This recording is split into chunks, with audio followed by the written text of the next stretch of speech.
Well, hello and welcome to another episode on our Tribulation Soldier COMS YouTube and Facebook. My name is Pastor Stephen Birnie, and at the moment I'm running through the 21 Judgments of God within a period that will come in the future called the Trials and Tribulation, and that lasts for 7 years. So there's many questions that come up with this subject, and they'll be answered throughout the series. But for now I'm just layering it up and layering it up and layering it up. We'll go through the 21 judgments and then we'll layer it up again and put another layer on until we get there. And hopefully this will give a great view of the end times of mankind. But as always, we're YouTubers, guys, so please don't forget to like, subscribe and hit notifications. Loads and loads of videos coming on this year, and we just really hope you're enjoying what we're sharing just now. Yeah, so we're really moving through it now. We've done the 7 seals of judgment. The 7 seals, and that 7th seal opens the way for the next set of 7 judgments, which is called the 7 trumpets. And this marks a heightening of the intensity of the tribulation period of that 7 years. So in this first trumpet, if we thought the 7 seals were quite bad, well, here we go. The intensity is going to go even further. And in this one, it's hail and fire. Hail and fire. It's actually hail and fire mingled with blood. That's what the scriptures actually teach. And the main consequence of the hail and fire is 1/3 of all trees get burned up and all green grass. And like I said in the last video, grass grows back, but at this particular point in the tribulation period, all green grass will be gone. So firstly, the hail. And we might think, well, it's not really a big deal.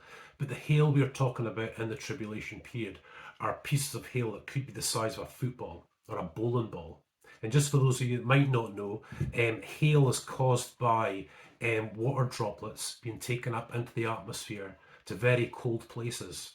And then obviously they gain in size, and water droplets, and the heavier they get, they're obviously going to fall. So with these, you could imagine the destruction. I mean, just imagine the destruction from these huge pieces of hail, huge pieces. I mean, what we're talking about, even just on a normal level here, what about our cars, the roofs of our houses, our sheds, our garages? And then when you look at it when it hits factories, shopping centres, airports, aeroplanes, trains, train stations, and then there's things like electricity, water and sewage plants. That is a huge amount of damage. You just think of the infrastructure that we have in the world, or what will be in the world then as well. And obviously the worst consequence of this hail is actually hitting human beings and animals. Because I'm pretty sure if you get hit in the head by a football sized or a bowling ball sized piece of hail, you're not going to walk away from that. Now obviously we'll go into that in deeper detail, when we do this at a next layer. But for now, I think it's pretty easy to see how much destruction planet-wide this would cause.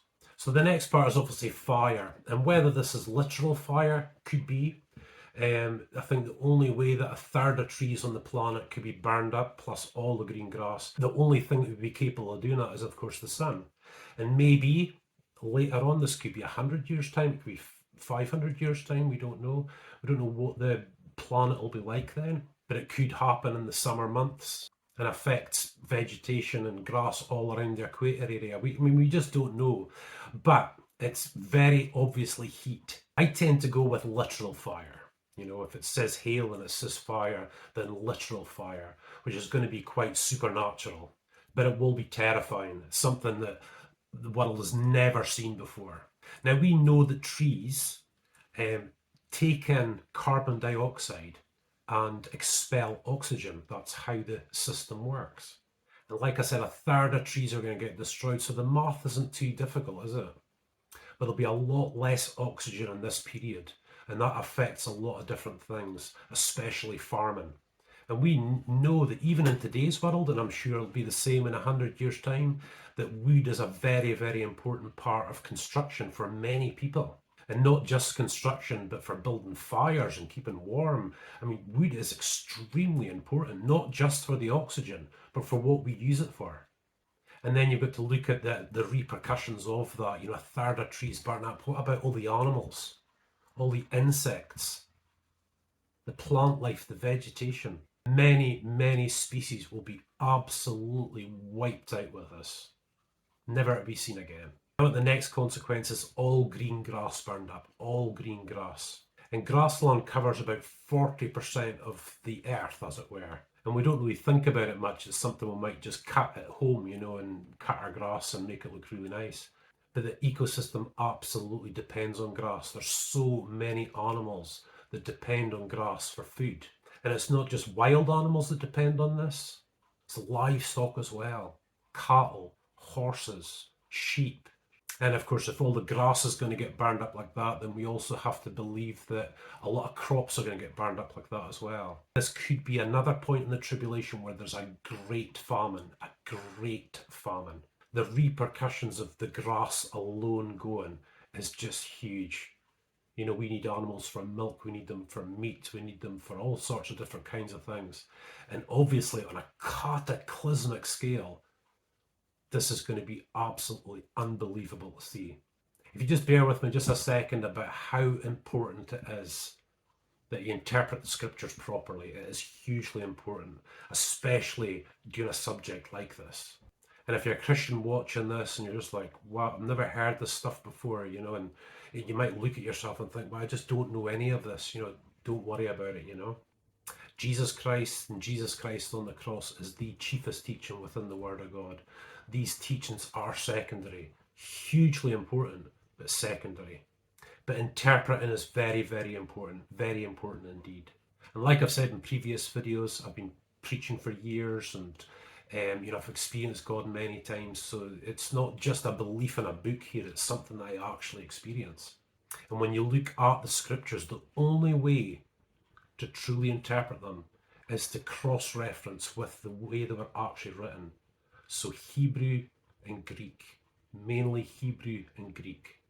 And the thing about the Greek language, for example, it's got a lot more meanings for certain words. Our language is quite basic in a lot of ways. The Greek's just a little bit more refined. So for example, the word love, you know, and if you said that to a Greek, they would say, well, what are you talking about? You're talking about erotic love, selfless love, what are you talking about? We just say love. So that's why it's extremely important. I'll get to my point shortly. So having said that now, it said that there was hail and fire mingled with blood. Blood, the word blood. So when you look at those verses in the scripture, you think to yourself, well, it's just blood raining from heaven, you know? It's just blood. But you actually really look into it, see what the true meaning of the word actually is. So the Greek word for blood, the blood that flows through our veins, is hema. Hema. But that's not the word that's being used here in the scriptures. In the scriptures, it's haima. Haima. And what that word more rightly means is bloodshed. Like murder, bloodshed, humans and animals. So you can see from this hail and from this fire, this is why it says mingled with blood. You can imagine a lot of birds would be killed by this fallen hail because it's so unusual. Many animals will die. Again, we're talking bloodshed. Remember, bloodshed, not just blood, bloodshed. And then, of course, human beings. So that's what it means when it says hail and fire mingled with blood. Do you see how absolutely important it is? These teachings are studied correctly. So yeah, the hope is from the previous teaching, we see why there was this half an hour in heaven, this hugely intense time as the 7 trumpets were being prepared, because it steps up a level. And as you can see so far, things are going to get pretty severe at this time.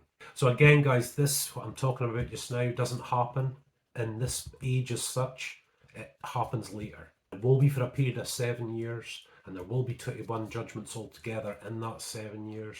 The 7 seals, the 7 trumpets, which we're on just now, and the 7 vials of wrath. I said in the previous video, there comes a point sometimes when I'm actually teaching this stuff that I think, that's probably enough for now. You know, that's a lot to take in. And we'll look into it in more depth when we lay it up again. But I just really want to get through them all, just get this foundation laid really nice, you know, so you can have a proper view of the end times. So obviously we're going to move on to the 2nd trumpet and the 3rd, and we're just going to keep going until they're all done. And like I said, you know, don't worry too much about it. You might have loads of questions coming up, but don't complicate things at all. Just look at this particular one, take the next one and the next one. These questions you might have just now will be answered in future teachings. This is how we keep it nice and simple. But again, it's so important that we interpret the scriptures properly.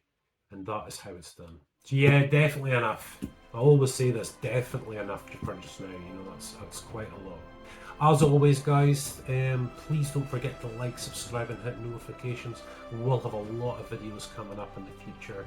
At the moment, I'm really kind of focusing on this just now, but I'll teach on so many other subjects as well. You know, stuff that relates to us today. You know, relationships and marriage and all these sorts of different things. I have to study it in the Hebrew and Greek, you know, to put it across correctly to you guys, you know, so hopefully you just benefit from that, you know, that you find it really simple, but hopefully you see this comes from a place of having studied this stuff properly and taken it very, very seriously indeed. For now, God bless you guys and thank you so much for watching.